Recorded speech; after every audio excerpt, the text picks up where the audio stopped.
Hello friends, welcome to Indian GS. Friends, आज हम लोग इस वीडियो में भारत के संविधान के अंतर्गत भाग 5 में मेंशन भारत के राष्ट्रपति और भारत के उपराष्ट्रपति से रिलेटेड जितने भी आर्टिकल्स हैं, अनुच्छेद हैं, उन सभी को आज इस वीडियो में डिस्कस करेंगे। और जो लोग बाकी वीडियोस नहीं देखे हैं उनके लिए लिंक डिस्क्रिप्शन में डाला हुआ है, देख लें। तो चलिए आगे बढ़ते हैं और डिस्कस करते हैं। भारत के राष्ट्रपति और उपराष्ट्रपति का हमारे संविधान में मेंशन किया हुआ है। आर्टिकल नंबर 52 से लेके 73 तक मेंशन किया हुआ है। अब देखते हैं आर्टिकल नंबर 52 मतलब अनुच्छेद 52 में क्या मेंशन किया हुआ है। भारत के राष्ट्रपति के बारे में मेंशन किया हुआ है अनुच्छेद 52 में। इसको याद कर लें बढ़िया से। अब आगे देखते हैं आर्टिकल नंबर 53 में मेंशन किया हुआ है संघ की कार्यपालिका शक्ति, मतलब जो एग्जीक्यूटिव पावर होता है संघ का, सेंटर का, उसके बारे में मेंशन किया हुआ है आर्टिकल नंबर 53 में। अब अगला आर्टिकल देखते हैं। आर्टिकल नंबर 54 में मेंशन किया हुआ है राष्ट्रपति का निर्वाचन, मतलब इलेक्शन जो होता है राष्ट्रपति का, उसके बारे में मेंशन किया हुआ है आर्टिकल नंबर 54 में।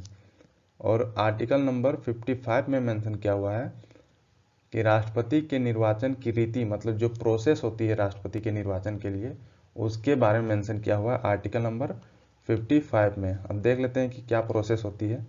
The president of India is elected indirectly by the single transferable voting system, जो एकल संक्रमणीय मतदान प्रणाली होता है उसके द्वारा राष्ट्रपति का चुनाव होता है। मतलब इसमें डायरेक्टली जनता नहीं वोट देते हैं इस सिस्टम में। अब आगे देखते हैं आर्टिकल नंबर 56 में क्या मेंशन किया हुआ है। राष्ट्रपति की पदावधि, मतलब राष्ट्रपति का कार्यकाल कितना होना चाहिए, उसके बारे में मेंशन किया हुआ है। राष्ट्रपति अपने कार्यालय में प्रवेश करने की तारीख से 5 साल की अवधि के लिए पद धारण करेंगे। मतलब राष्ट्रपति जिस दिन से पद धारण करते हैं उस दिन से डेट काउंट होने लगता है और 5 साल तक चलता है। आगे देखते हैं आर्टिकल नंबर 57 में क्या मेंशन किया हुआ है। ये पुनर्निर्वाचन के लिए पात्रता, जो राष्ट्रपति के पुनर्निर्वाचन के लिए क्या क्या पात्रता होनी चाहिए उसके बारे में मेंशन किया हुआ है आर्टिकल नंबर 57 में। आर्टिकल नंबर 58 में राष्ट्रपति निर्वाचन होने के लिए अर्हताएं, मतलब क्या क्या क्वालिफिकेशन होनी चाहिए राष्ट्रपति के निर्वाचन होने के लिए, उन सभी के बारे में मेंशन किया हुआ। अब देख लेते हैं क्या क्या क्वालिफिकेशन है। पहला तो भारत का नागरिक होना अनिवार्य है, और दूसरा कि 35 वर्ष की आयु पूरी कर चुका हो, और तीसरा लोकसभा के सदस्य के रूप में चुनाव के लिए योग्य हो। तो ये हैं राष्ट्रपति के चुनाव की क्वालिफिकेशंस, मतलब अर्हताएं। अब अगला आर्टिकल देखते हैं। आर्टिकल नंबर 59 में क्या मेंशन किया हुआ है। राष्ट्रपति के पद के लिए शर्तें, मतलब क्या क्या कंडीशन होनी चाहिए राष्ट्रपति के पद के लिए, उसके बारे में मेंशन किया हुआ आर्टिकल नंबर 59 में। अब आगे देखते हैं आर्टिकल नंबर 60 मतलब 60 में क्या मेंशन किया हुआ है। राष्ट्रपति द्वारा शपथ, मतलब जो ओथ होता है, और प्रतिज्ञान के बारे में मेंशन किया हुआ है आर्टिकल नंबर 60 में। मतलब किसके सामने शपथ लेता है राष्ट्रपति, उसके बारे में। तो देख लेते हैं भारत के मुख्य न्यायाधीश या उनकी अनुपस्थिति में सर्वोच्च न्यायालय के वरिष्ठ न्यायाधीश के सामने ये शपथ लेते हैं। जो सुप्रीम कोर्ट का जो जज होता है उसके सामने हमारे राष्ट्रपति प्रेसिडेंट जी अपना शपथ लेते हैं।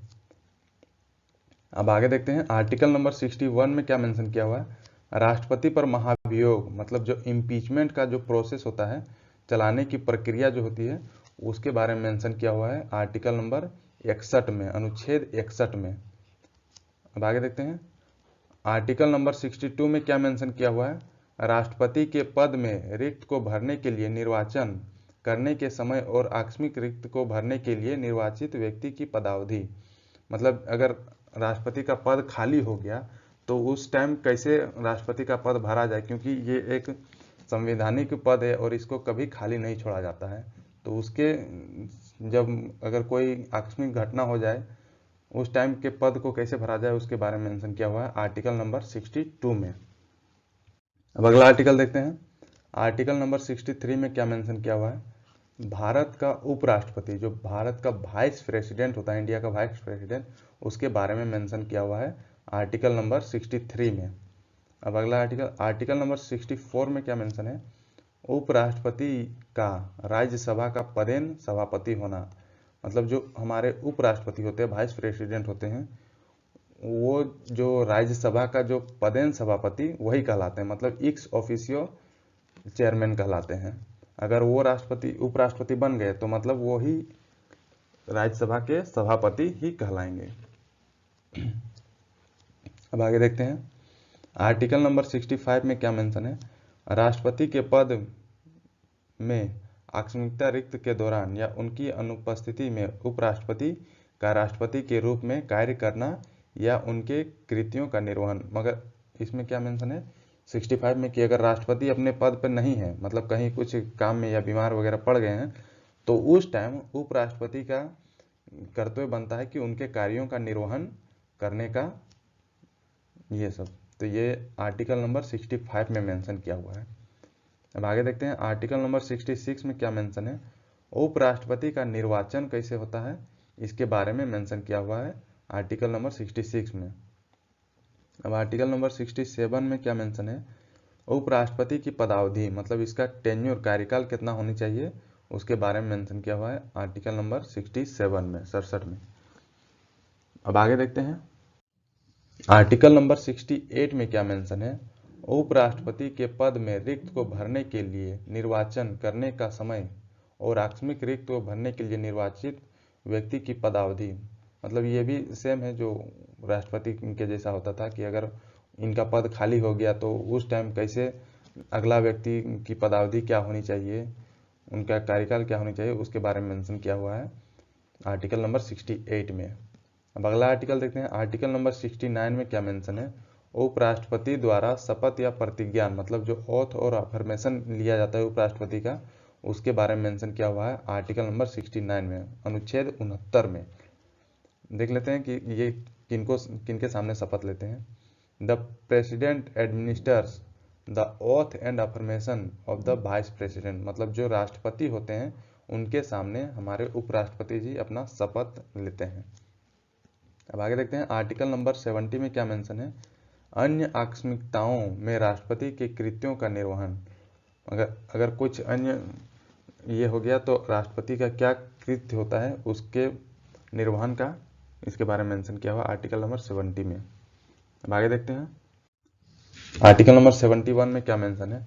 राष्ट्रपति या उपराष्ट्रपति के निर्वाचन से संबंधित सशक्त विषय, मतलब जो मैटर्स होते हैं उनके बारे में मेंशन किया हुआ है आर्टिकल नंबर 71 में। अब आर्टिकल नंबर 72 देखते हैं। Power of the president to grant pardon etc and to suspend remit and commute sentence in certain cases, मतलब जो राष्ट्रपति का जो एक पावर होता है क्षमा दान करने का या फिर निलंबन करने का या परिहार करने का या लघुकरण करने का, ये सभी शक्तियों के बारे में मेंशन किया हुआ है। मान लीजिए किसी को अगर डेथ सेंटेंस मिला हुआ है, मृत्यु दंड मिला हुआ है, तो राष्ट्रपति के पास ये पावर होता है कि उनकी मृत्यु दंड को कम किया जाए या फिर उम्र के में ट्रांसफ़र किया जाए, या फिर कुछ भी दंड दिया गया है सुप्रीम कोर्ट के द्वारा तो उसमें इस आर्टिकल में राष्ट्रपति को पावर दिया गया है कि अगर वो जनता अपील करता है राष्ट्रपति के सामने तो वो राष्ट्रपति अपने विवेकानुसार उनके दंड को कम कर सकते हैं। अब आगे देखते हैं आर्टिकल नंबर 73 में क्या मेंशन है। संघ की कार्यपालिका शक्ति, मतलब एग्जीक्यूटिव पावर का विस्तार, जो संघ जो है यूनियन है उसका कैसे विस्तार होगा एग्जीक्यूटिव पावर, इसके बारे में मेंशन किया हुआ है आर्टिकल नंबर 73 में। तो दोस्तों ये था राष्ट्रपति और उपराष्ट्रपति से रिलेटेड जितने भी आर्टिकल्स हैं उनका डिस्कशन। वीडियो कैसा लगा, वीडियो को लाइक शेयर और सब्सक्राइब इंडियन जीएस को जरूर करें, और जो लोग नए हैं वो इंडियन जीएस को सब्सक्राइब करके बेल आइकन जरूर दबाएं ताकि आपको रेगुलर अपडेट मिलती रहे इस चैनल के थ्रू। और thank you for watching this video.